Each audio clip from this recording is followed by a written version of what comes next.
Have you ever noticed how video games don't always make sense? World shift, characters speak in fragments, time feels distorted, and yet it all feels normal while you're playing it. Kinda like a dream. So why do games feel so similar to dreams? My first theory as to why this is because games seem to follow dream logic, not real logic.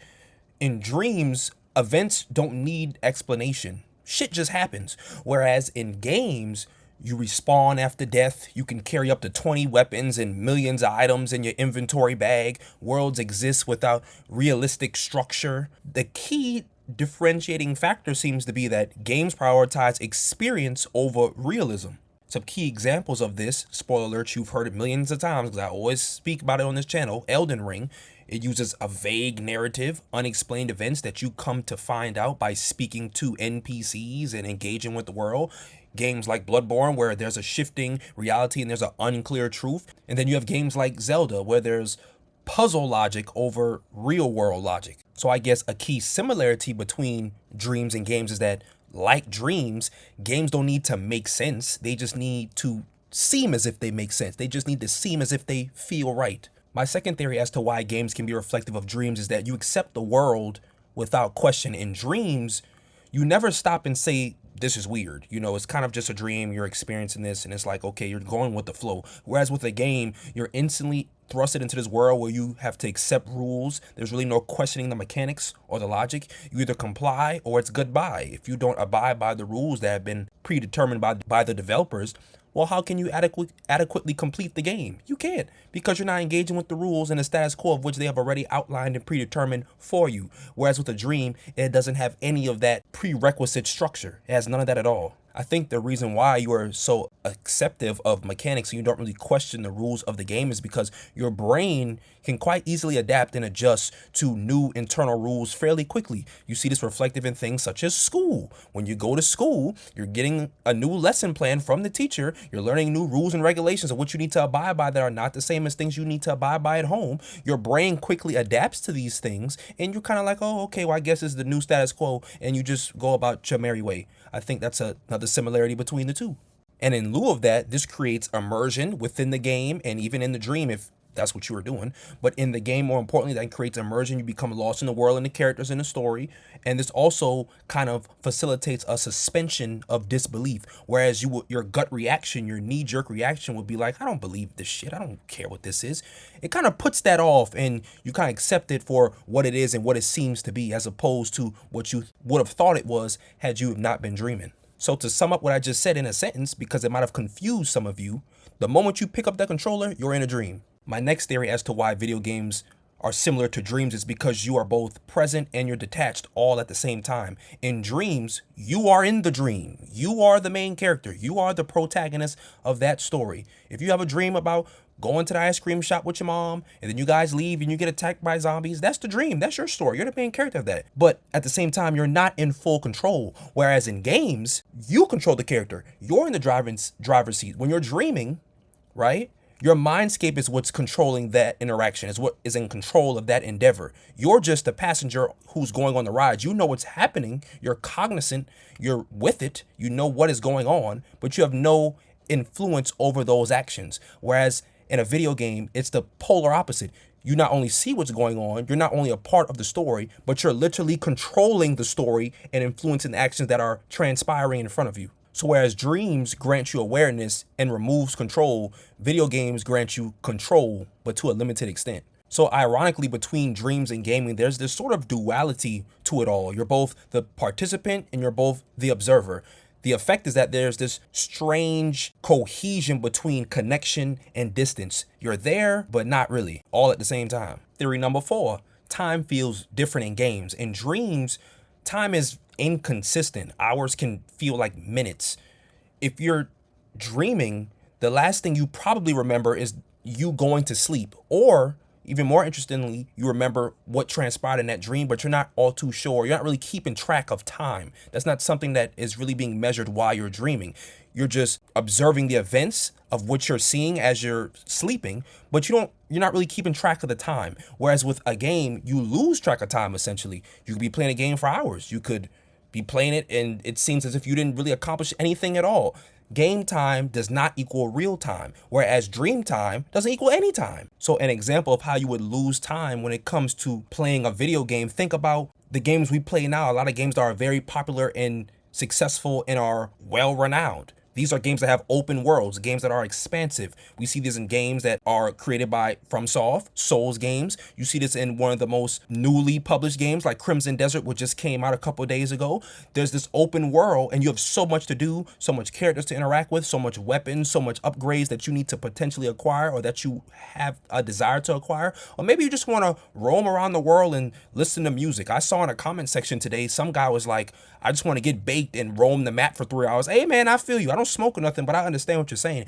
That's exactly the difference between both a game and a dream. Whereas in the game, you're losing that track of time because you're preoccupied with so many other things. Not even just exploration. This is also reflective in things in sessions such as when you're just grinding. You're just trying to level up the character. I remember every time I start a new Elden Ring playthrough, I haven't played it in a while. I'm waiting on Torrance Edition to come out to play it again. But every time I start a new playthrough, of course you start off in Limgrave, but then I spend the next 3 to 4 hours bypassing Limgrave, going to Learning of the Lakes so I can get that certain scarab that gives you the blood flame thing, and then I leave from there and I go to Caelid, I get all the sites of grace, I get all these fast travel locations, I meet with certain merchants, I try to acquire certain things, and then I go back and I absolutely body Margit. So you enter this sort of flow state where you're just playing and playing and playing, but you're not even paying attention to the time. So it's just easy for these type of things to remove the measurability of it all, where you just become immersed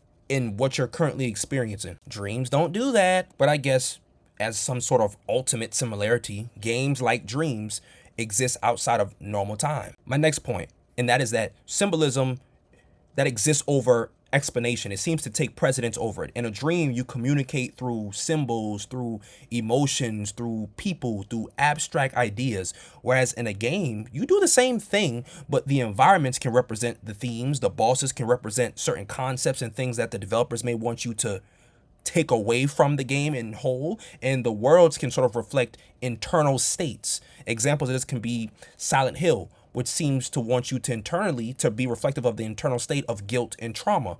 Elden Ring, that could represent decay, ambition, power, failed ambition, failed amassing of power.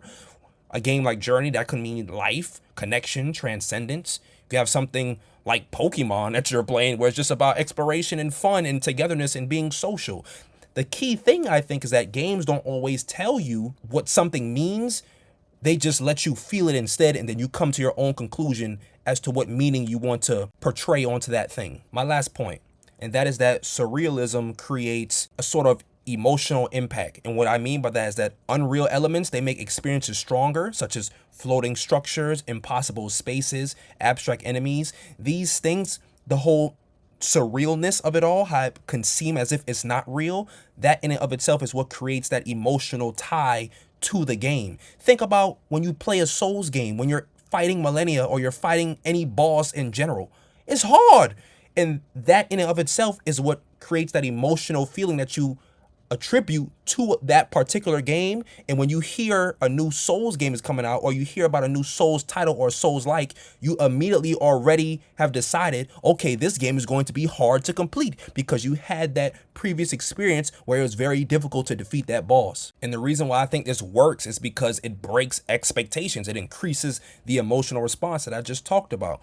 You kind of let go of what you think you know, and then you kind of just open the way for the emotions that you're about to experience as you play this game. Dreams do the same thing. The unfamiliar feels meaningful. I think the less grounded something is, the more it can affect you and resonate with you. Maybe video games feel like dreams because they allow us to process our emotions and to help process the things that we go through and process reality, and to help us work through our experiences and to explore our fears in a safe manner. And games do the same thing. They allow us to deal with loss, fear, identity, to find purpose even, whether it's in a game or otherwise. It's crazy how these things that may not always be tangible are things that can influence our lives. And I think that's why it's so potent to play games, because the effects that you can acquire from it is not just something that most people would think. Most people think, oh, this is just a waste of time.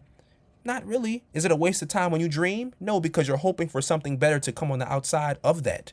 When we play a game, maybe we're wanting the same thing. Maybe that's our intention. Yeah, I'm playing this game. I need to work out some stress, so now I feel better. Yeah, I'm playing this game. My girl tripping, but now I feel better because I don't have to deal with her for that next 5 to 10 minutes.